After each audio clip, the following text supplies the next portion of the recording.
Audible is the leading provider of spoken word entertainment and audiobooks, ranging from bestsellers to celebrity memoirs, news, business, and self-development.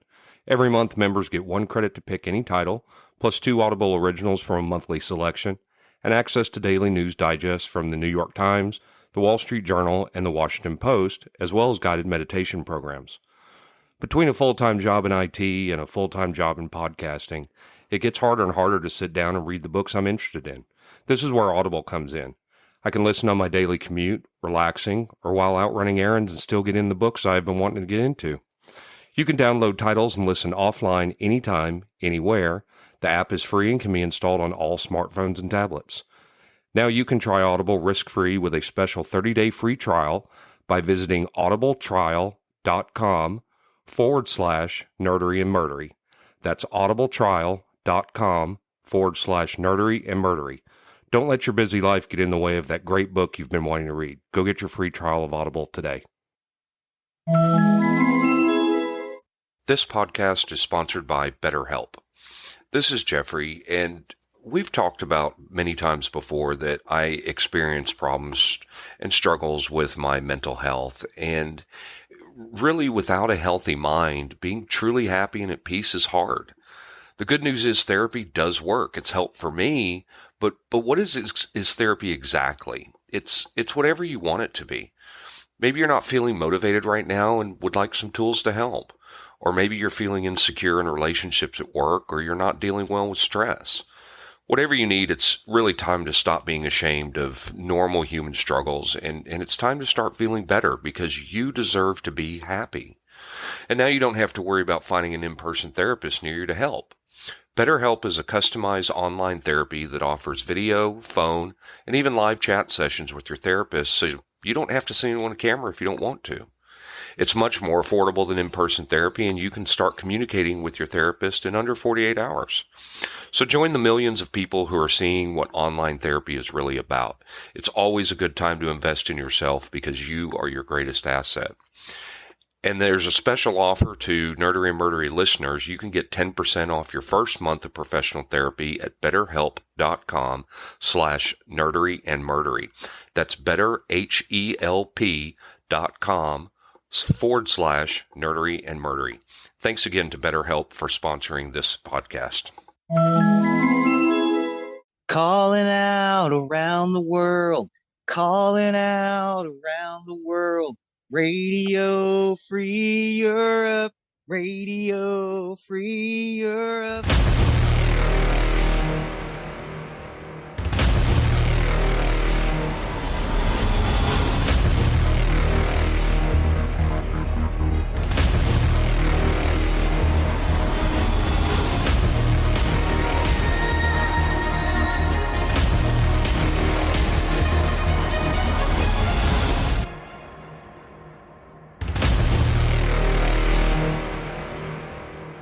Welcome to episode 96 of Nerdery and Murdery. Big 96. I'm Zig with your nerdery. And I'm Geoffrey with your murdery, and with that opening stab, I know exactly what we're doing today. Yes! Zig, I'll let you take over with the nerdery side of the house. Why, thank you, sir. Today we're going to talk about the first 3 albums by R.E.M. Awesome. So we're going to talk about Murmur, Reckoning, and Fables of Reconstruction. Now, I know we've touched off on some of these a little bit before, but I wanted to kind of do a deep dive into these 3 albums. The next time we hit up R.E.M., we'll probably do the next 3, which, again, in my mind, there isn't a bad song on any of these albums. Right. Some of them I may not like as much as others, but all the songs on these albums are great. Yeah, I'm with you. R.E.M. released its first single, Radio Free Europe, in 1981 on the independent record label Hibtone. It was followed by the Chronic Town EP in 1982. The band's first release on IRS Records in 1983 was Murmur. The group it built its reputation over the next few years with similarly acclaimed releases every year from 1984 to 1988. So how it goes down for R.E.M., you've got Murmur, Reckoning, Fables of Reconstruction, Life's Rich Pageant, Document, and then they signed over to a major label and did Greed. And they did one every year. Intermittent B-side compilation, Dead Letter Office. Don Dixon and Mitch Easter produced their first two albums. Joe Boyd handled production of Fables of Reconstruction, and Don Gehman produced Life's Rich Pageant. Thereafter, R.E.M. settled on Scott Litt as producer for the next 10 years during the band's most successful period of their career. They also started co-producing their material and playing other instruments in the studio apart from the main ones they play. With constant touring and the support of college radio following years of underground success, R.E.M. achieved a mainstream hit with the 1987 single, The One I Love. This group signed Warner Brothers Records in 1988 and began to espouse political and environmental concerns while playing large arenas worldwide. But today we're going to go back to the beginning. We're going to talk about Murmur first. Murmur is the debut studio album by American alternative rock band R.E.M. It was released on April 12th, 1983 on IRS Records. Which we covered. Yes, we did cover that. Murmur drew critical acclaim upon its release for its unusual sound, defined by lead singer Michael Stipe's cryptic lyrics, guitarist Peter Buck's jangly guitar style, bass and guitarist Mike Mills' melodies and bass lines, as well as the driving backbeat of the drums. R.E.M. started preparing for their debut album in December of '82. IRS paired R.E.M. with producer Stephen Hague, who had a higher profile than the band's previous producer Mitch Easter. Hague's emphasis on technical perfection did not suit the band, however. The producer made the group perform multiple takes on the song Catapult, which demoralized drummer Bill Berry. Bill Berry is the drummer. Sorry, I didn't mention him before. Also, Hague took the complete track to Synchro Sound Studios in Boston and added keyboard parts to the tracks without the band's permission and to their dismay. The band was very unsatisfied with this, and they asked the label to let them record with Mitch Easter. IRS agreed to a tryout session, allowing the band to travel to North Carolina and record the song Pilgrimage with Easter and production partner Don Dixon. After hearing the tracks, IRS permitted the group to record the album with Dixon and Easter. So on January 6, 1983, R.E.M. entered Reflection Studios in Charlotte, North Carolina to begin recording sessions with Easter and Dixon. Much of the band's material from the album has been tested on preceding tours. Because it had a bad experience with Hague, the band recorded this album via a process of negation, refusing to incorporate rock music cliches such as guitar solos or then popular synthesizers to give its music a timeless feel. Barry specifically was resistant to odd musical suggestions, insisting that his drums be recorded in a drummer's booth, a practice that was antiquated at the time. Dixon and Easter took a hands-off approach to much of the recording. The pair would only fix up the vocal tracks and ask lead singer Michael Stipe to re-record a vocal if it was substandard. Recording was completed on February 23rd, 1983. The front cover of the album features an image of a large quantity of the noxious weed kudzu, which grows so rapidly that it overtakes the landscape and kills off plants by completely shading it.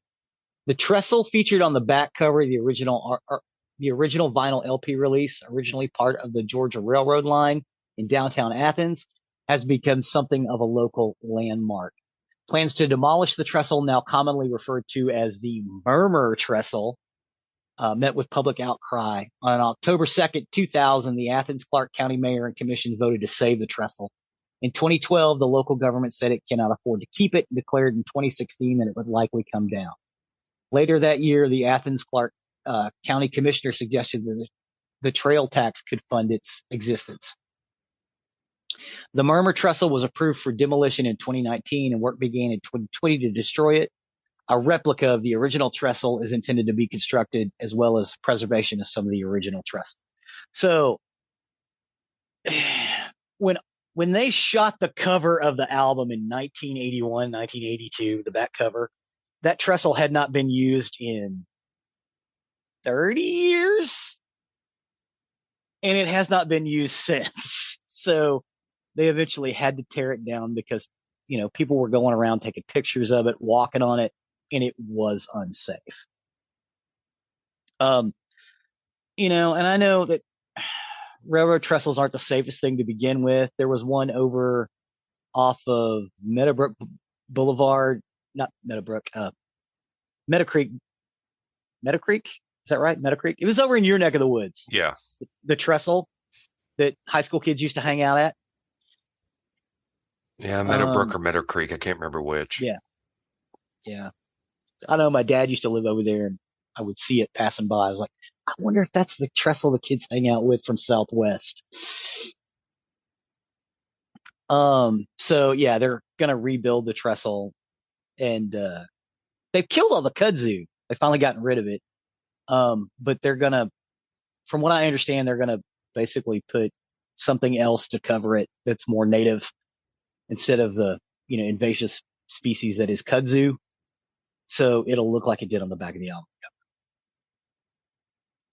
The album's tracks are as follows: Radio Free Europe, Pilgrimage, Laughing, Talk About the Passion, Moral Kiosk, Perfect Circle, Catapult, Sitting Still, 9 to 9, Shaking Through, We Walk, and West of the Fields.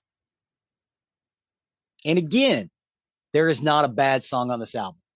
Talk About the Passion was a minor hit on college radio, as well as Perfect Circle, Sitting Still, and Radio Free Europe.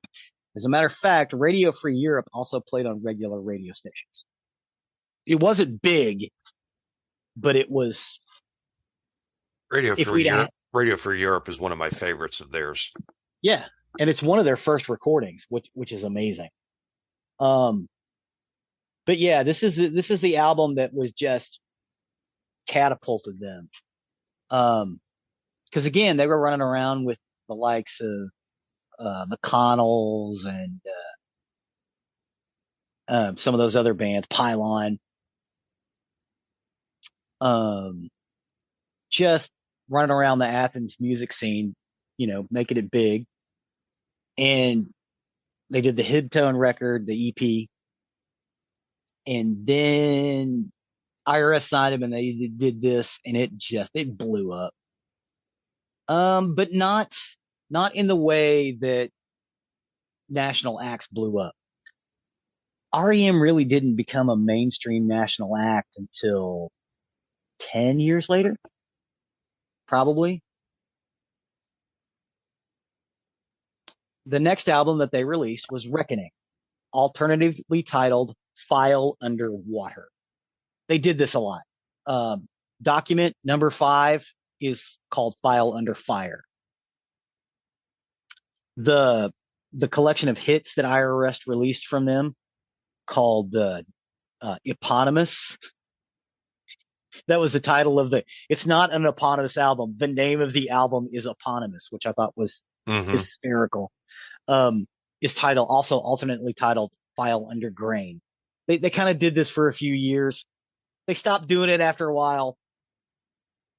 It's just kind of a weird thing that they like to do. But Reckoning is the second studio album by American alternative rock band R.E.M. It was released on April 9th, 1984. So 1 year almost exactly to the day that they released Murmur. It was again produced by Mitch Easter and Don Dixon. The album was recorded again at Reflection Studios in Charlotte, North Carolina, over 16 days in December 1983 to January 1984. Holy crap. They recorded this album in 2 weeks. Right. All right. So before we go any further on that, I want to address what they recorded in 2 weeks. Harbor Court, Seven Chinese Brothers, South Central Rain, also known as I'm Sorry, which was a hit, Pretty Persuasion, which was a hit, Time After Time, Second Guessing, Letter Never Sent, Camera, Don't Go Back to Rockville, which is also a hit, and Little America. Wow. I'm sorry. That floors me that they recorded that in 16 days. Right. Dixon and Easter intended to capture the sound of R.E.M's live performances, and used binaural recording, which we've spoken about before, on several tracks. Lead singer Michael Stipe dealt with darker subject matter in his lyrics, and water-related imagery being a recurring theme on the album. Just call it violently water. Released to critical acclaim, Reckoning reached number 27 in the United States album charts. It was certified gold by the Recording Industry of America in 1991 and peaked at number 91 in the United Kingdom. So, after their debut album, Murmur, received critical acclaim, R.E.M. quickly began working on their second album. They wrote new material prodigiously. Lead guitarist Peter Buck recalls, "We were going through the streak where we were writing 2 good songs a week. We wanted to do it whenever we had new batch of songs, it was time to record." Because of the many new songs the band had, Buck unsuccessfully tried convincing everyone to make the next album a double album. In November of 1983, the band recorded 22 songs during a session with Neil Young, producer Elliot Mazer in San Francisco. While Mazer was briefly considered a candidate to produce the band's next album, R.E.M. ultimately decided to team up again with Mitch Easter and Don Dixon. R.E.M. started recording Reckoning at Reflex Sound Studios in Charlotte, North Carolina on December 8, 1983. The group recorded over 2 8-day stretches around Christmas that year, separated by 2 weeks of canceled studio time that allowed the band to perform in Greensboro, North Carolina. Go see a movie and shoot a video in the studio. While the studio diary listed 16 days of recording, the album sleeve later claimed the album was recorded in 14 days. While in interviews, Buck sometimes stated the album was recorded in 11 days, the producers both disputed that the sessions were that short. Dixon insists they were in the studio for over 25 days, during which he worked 18-hour days. While Easter said, "When I read 11 days, I thought, what the fuck? It was 20 days, which was still short, but it's not 11. During recording, there was a pressure from IRS Records to try making the album more commercial. The label sent messages to Dixon and Easter, which the producers told the band that they would ignore. While the producers respected IRS President Jay Boberg, they expressed dismay at the comments he made when he visited during the last day's session. Dixon called Boberg recording company clueless. Dixon called Boberg, told Boberg the record company was clueless.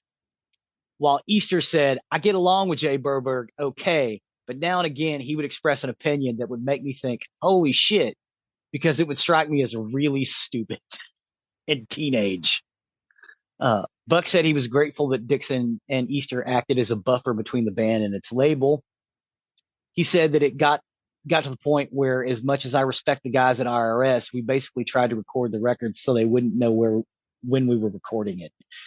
And explained that part of the reason why R.E.M. recorded the album so quickly was that the group wanted to finish before representatives from IRS showed up to get a listen. So the recording sessions were kind of difficult on Mike Stipe, who among the band was particularly worn out by the band's 1983 tour schedule. And again, I can understand. Yes, your hands get worn out. Yes, your arms get worn out from playing drums and bass and stuff. But if your throat wears out, you can't sing.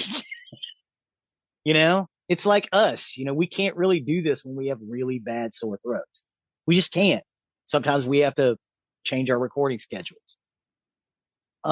Getting usable vocal tracks from Stipe was difficult. Don Dixon recalled that he and Stipe would show up around noon each day before the rest of the band, but that he kind of shut down and it was difficult to get him to open up. While recording the song Seven Chinese Brothers, Stipe sang so quietly that Dixon could not hear him on the tape. Frustrated, the producers climbed a ladder to a spot above the recording booth Stipe was in and found a gospel recording titled "The Joy of Knowing Jesus" by the Revelries, which he then handed to the singer in an attempt to inspire him. Stipe began reciting the liner notes from the album audibly, which enabled Dixon to move on to recording the vocal tracks from Seven Chinese Brothers properly.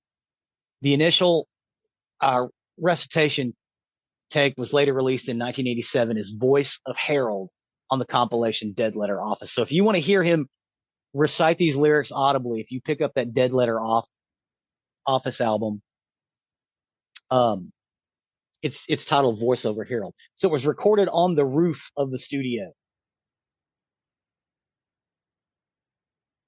So, and again, this album, Reckoning, went to number 27 on the US album charts, which again floors me because at this point, they're not a big band yet.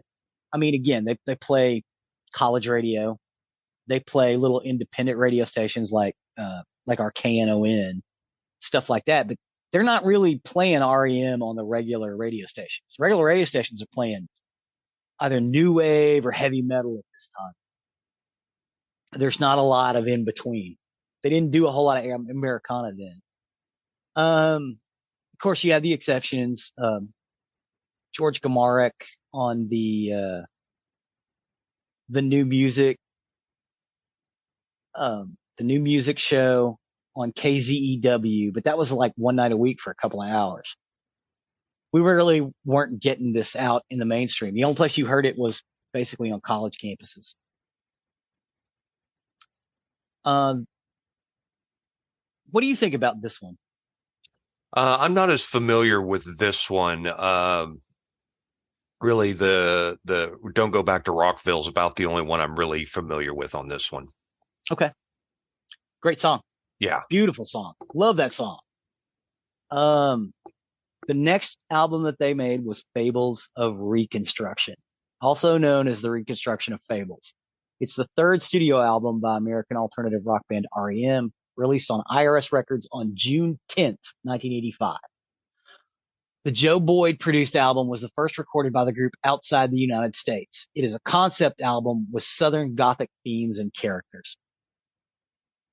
Despite the growing audience and critical acclaim experienced by the band after its first two albums, Murmur and Reckoning, R.E.M. decided to make noticeable changes to its style of music and recording habits, including a change in producer to Joe Boyd and in recording locations in London, England. Boyd was best known for his work with modern English folk musicians, including such acts as Fairpoint Convention and Nick Drake. Lyrically, the album explores the mythology and the landscape of the South, and the title, of course, Can't Get There From Here. The album's first single, intentionally misspelled, like most contractions and possessions in R.E.M. titles. It's a rural American colloquialism sometimes used in response to requests by travelers for difficult directions. Oh, you can't get there from here.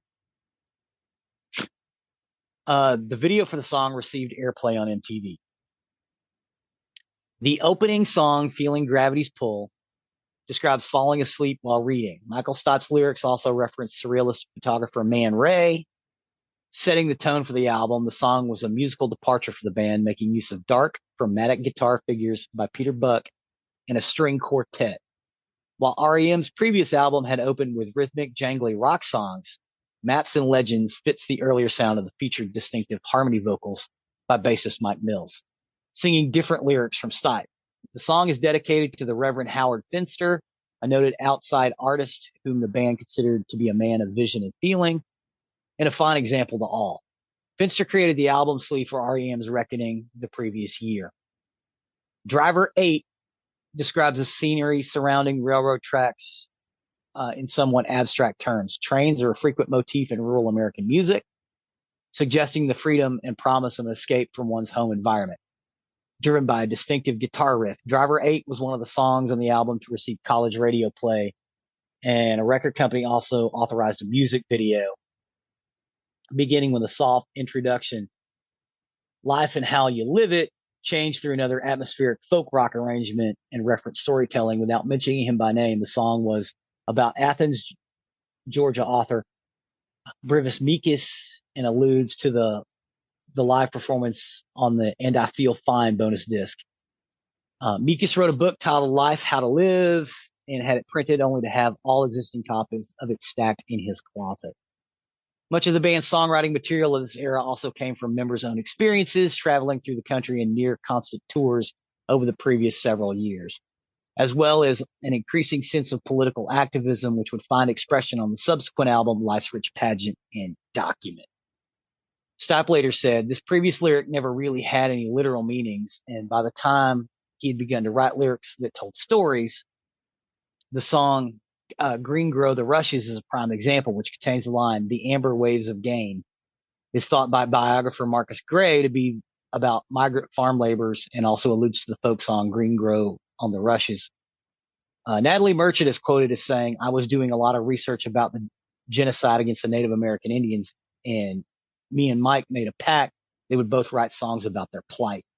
Her song, Among the Americans, appeared on the 1985 10,000 Maniacs album, Wishing Chair. Cahotek, misspelled as Cahoetek in the album's liner notes, referenced the comet Cahotek as perhaps one of the earliest R.E.M. songs about a romantic relationship, using the comet as a simile for a lover. Like Cahotek, you were gone. The song Auctioneer, Another Engine, deviates from the typical R.E.M. sound of the time with jagged guitar riffs and more references to old rural ways of life. I guess I should probably give a listing of the songs in the album.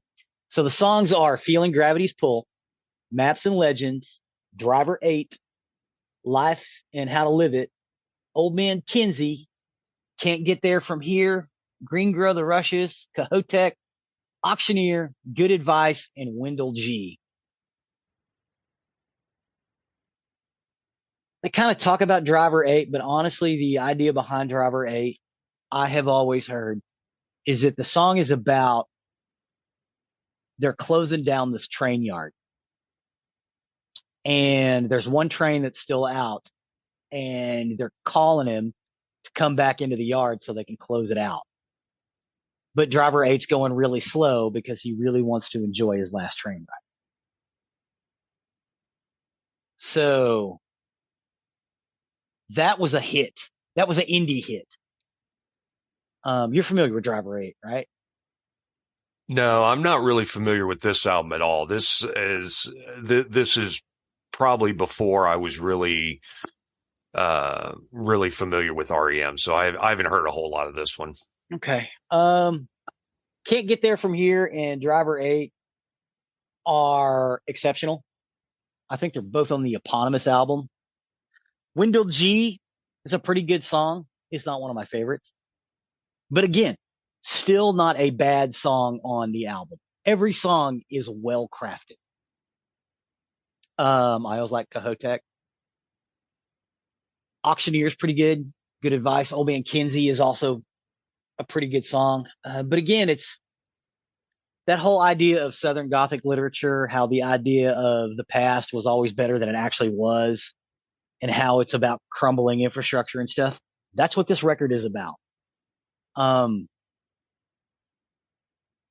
Which is why they call it Fables of Reconstruction. It's brilliant. Musically, it's great. Lyrically, it's incredible, and it's well produced.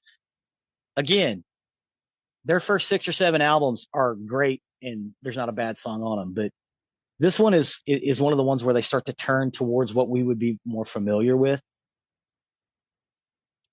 Because I know I really got into them around Life's Rich Pageant, which is the next one that they're doing.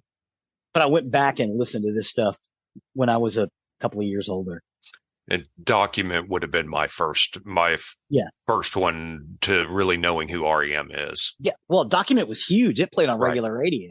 Right. And everybody went out and bought the album, and then they played it. It was like, oh my God, some of this stuff is incredible. Like Lightning Hopkins. They did a tribute to an old Texas blues musician on Document. Who does that? Nobody does that. Well, they do now. But I mean, back then, nobody was talking about Lightning Hopkins or, Floyd Henderson or Pinkerton Webb, those guys. Blind Lemon.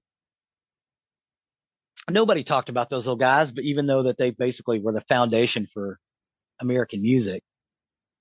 But yeah, that's basically it for the first 3 albums of REM. That's Murmur, Reckoning, and Fables of Reconstruction.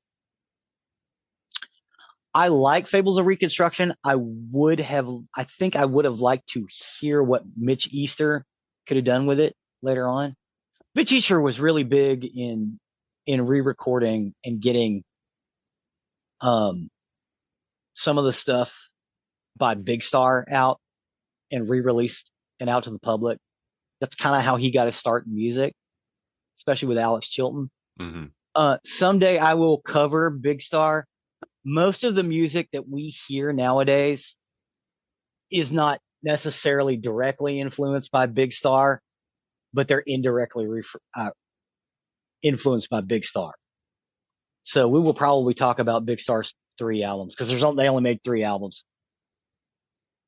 R.E.M. is definitely influenced by Big Star's first album, especially in this period.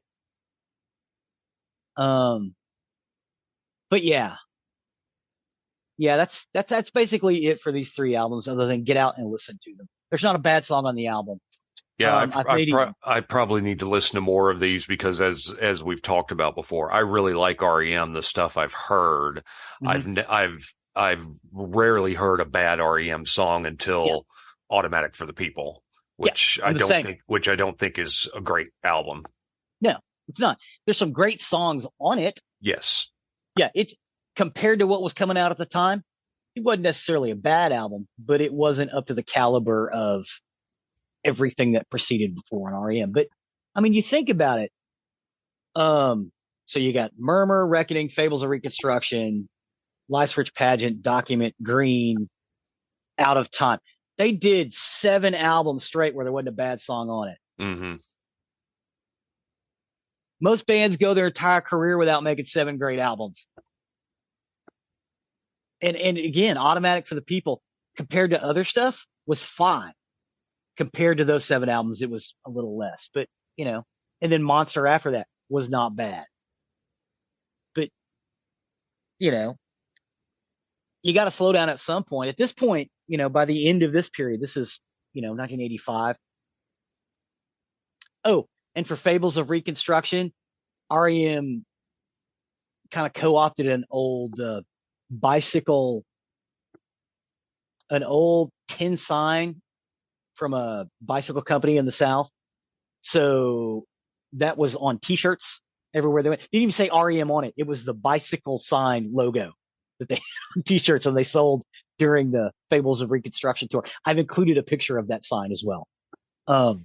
Because it was about the Old South and, Reconstruction and everything else.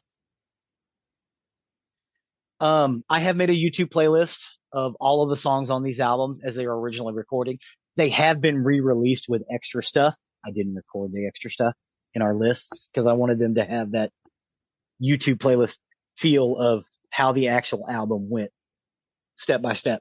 Some of them have been cleaned up in recent years, which is fine, especially like Radio Free Europe, because they recorded it with Hiptone and then re-released it through IRS.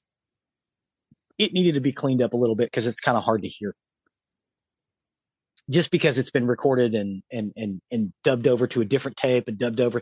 They didn't re-record it. They just copied it over to different tapes, which kind of doesn't help the sound quality, even though they're using the, expensive magnetic tape.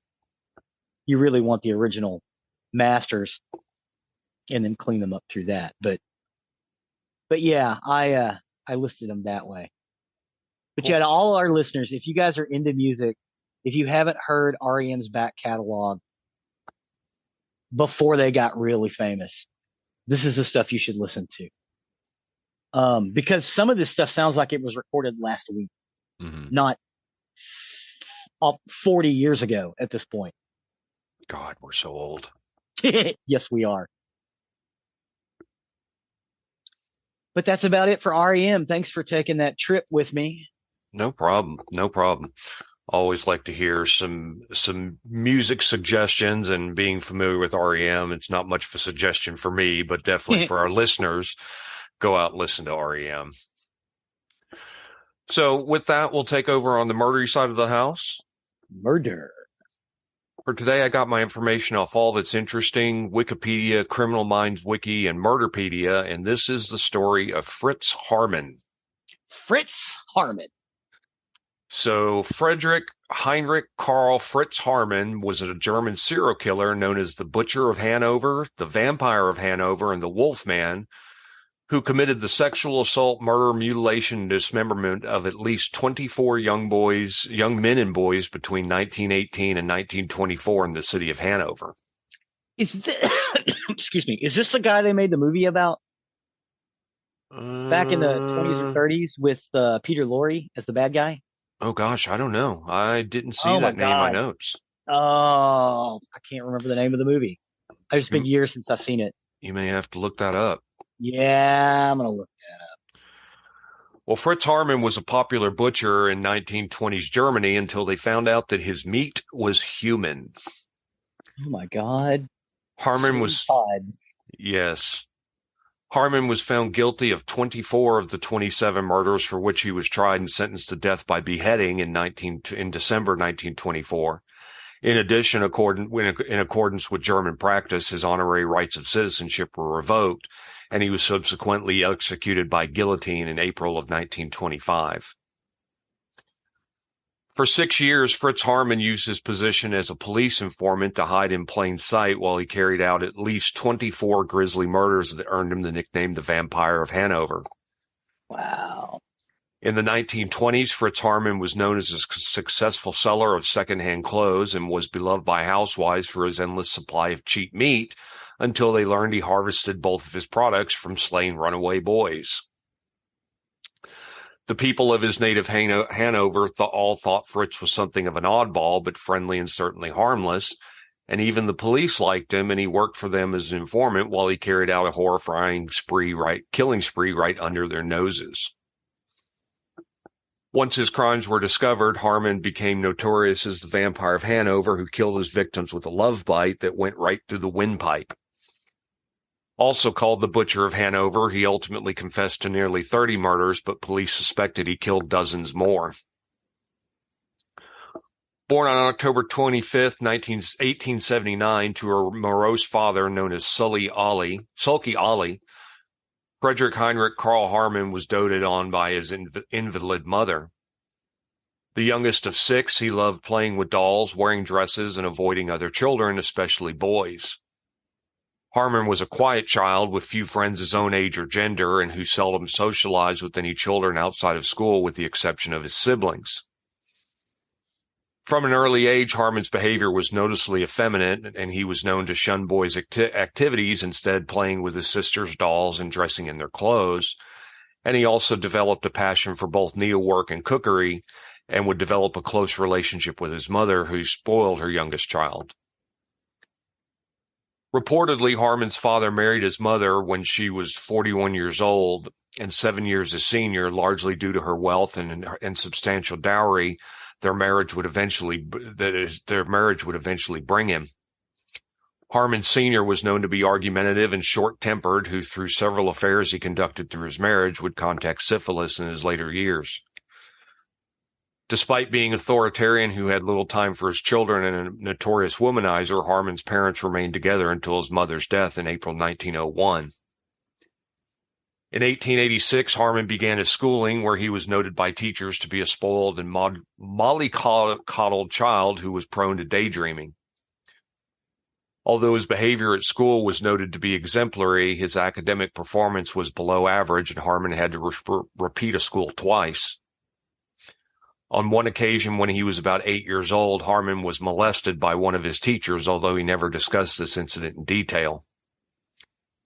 In an effort to force his son to toughen up, Ollie packed young Fritz off to the military school in the southern Germany of Breisach, when he was just 16 years old.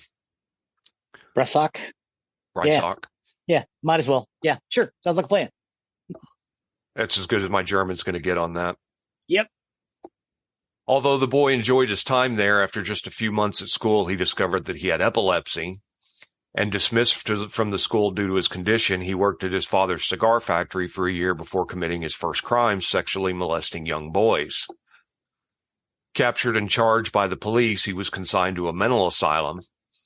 And after just 6 months in the asylum, he escaped and crossed the border into Switzerland. While in Switzerland, he became engaged to a young woman named Erna Loert. However, the short-lived engagement fizzled when she got pregnant, and he returned to Germany in 1900 to complete his compulsory military service. Due to his epilepsy and probable mental illness, Haarman was hospitalized for 4 months in 1901 and dismissed from the military in 1902. And after his discharge, his father made repeated attempts to have him thrown back in the asylum permanently, but Fritz managed to evade him every time. After leaving the military, Fritz Haarman first got on by his pension, which increased in 1904 until he was when he was finally classed and disabled. And over the next decade, he supplemented his pension with petty crimes, burglaries, and cons. Unfortunately, though, for the teenage boys of Hanover, Haarman's crimes would escalate dramatically following the end of World War I. By 1913, the police were fed up with his repeated crimes and threw the book at Haarman. Convicted of burglaring a Hanover warehouse, he was tossed in jail for 5 years, allowing him to sit out World War I. In jail, Haarman met 24-year-old pimp Hans Grons, who he quickly fell in love with, and upon their release, they took up residence together. He was paroled in 1918 as the German Empire was crashing spectacularly, and he immediately took up 2 jobs. One was with a gang of smugglers, and the other was an informant for the Hanover police, a position that would play a huge role in his next project. In September of 1918, 17-year-old Friedel Haro ran away from his home, disappearing into the back streets of Hanover. When Ro's father set out to find his son, he learned that young Friedel had been friendly with Haarman, who often took young boys over to his apartment for a bit of fun. Yet when Ro's father brought this clue to authorities, police were reluctant to interfere with their most valuable spy. He persisted in his request, and eventually they agreed to visit Haarman. There they found Fritz in bed with a 13-year-old boy, but no sign of Friedel, and all they could do under the laws of the time was arrest Haarman for indecency with a minor. Haarman later pointed out the police couldn't have searched too thoroughly, because Friedel's severed head had been tucked away behind the stove the whole time that they were there. Huh. Haarman was already well known as a black market butcher, particularly popular among the people in his area for his friendliness and his irresistibly affordable meat. Gross. And by 1919, Germany was in dire economic straits, and many families struggled to keep food on the table. Throughout the early 1920s, Haarman spent much of his time loitering around Hanover's train station, scouting for teenage boys to coax home with promises of food and comfort. Thousands of children were running away from home during this time due to post-war hardships, so he had plenty of victims to choose from. After feeding his victims, Haarman would eventually kill them by biting through their windpipes in what he grotesquely called his love bite before sexually molesting their dead bodies. Finally, he would dismember them, grinding their flesh into sausage meat or chopping them into cutlets to be sold as beef or pork. And after butchering his victims, he would dump the remains of the nearby River Liane. For 6 years, while the police turned a blind eye to their favorite informant's activities, Fritz Haarman is believed to have murdered over 50 boys, often chosen by grands out of jealousy for some item of clothing for theirs. He became successful selling their clothes and their flesh, and even more parents descended on the city, stalked by the vampire of Hanover, desperate to find their vanished children. In May of 1924, the police were forced to turn their attention to Haarman when children discovered a skull near the banks of the Liane. And after several more skulls and skeletons were found, the river was dragged, uncovering the bodies of at least 22 teenage boys or young men. Wow. The city of Hanover panicked, and suspicions turned to Haarman thanks to his reputation for bringing runaway boys to his apartment. Due to his status as a favorite informant, the Hanover police were deemed unfit to investigate Fritz Haarman. So 2 detectives from Berlin arrived on the scene to take over the investigation. The Berlin detectives soon found Haarman in a dark corner of the train station attacking a teenager, and he was thrown in jail while they went to search his apartment much more thoroughly this time. Inside, they found a very nightmarish scene. The walls and floors were stained all over with blood, while more than 100 pieces of victims' clothing were found. Good God.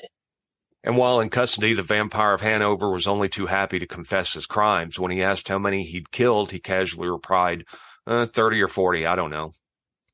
Wow. Later, he said he probably killed between 50 and 70 boys. However, police were only able to identify 27 of his victims and were unable to find the dozens of others. Haarman was charged with multiple counts of murder, and a trial date was quickly set. In court, Haarman smoked cigars and insulted everyone present. Once, looking at a photo of one missing boy, he shouted at the boy's grieving father that he could never have done he could never have anything to do with the child because he was far too ugly. Found guilty of 24 of the 27 murders he was charged with, Haarman was swiftly sentenced to be decapitated by guillotine on April 15, 1925. His lover, Granz, who had often emotionally blackmailed Haarman into murdering particular children, was sentenced to life in prison, but the sentence would later be commuted to just 12 years. After his death, Fritz Haarman's head was preserved in formaldehyde and given to the medical school in Göttingen. And in 1925, the remains of victims discovered in the River Liane were buried in a mass grave in Stockener Cemetery. Though the people of Hanover were eager to get past Haarman's horrifying murders, here you go. His crimes inspired the German expressionist filmmaker Fritz Lang's classic 1931 M. Yes. Yeah, I just looked it up. I'd forgotten I had that in my notes.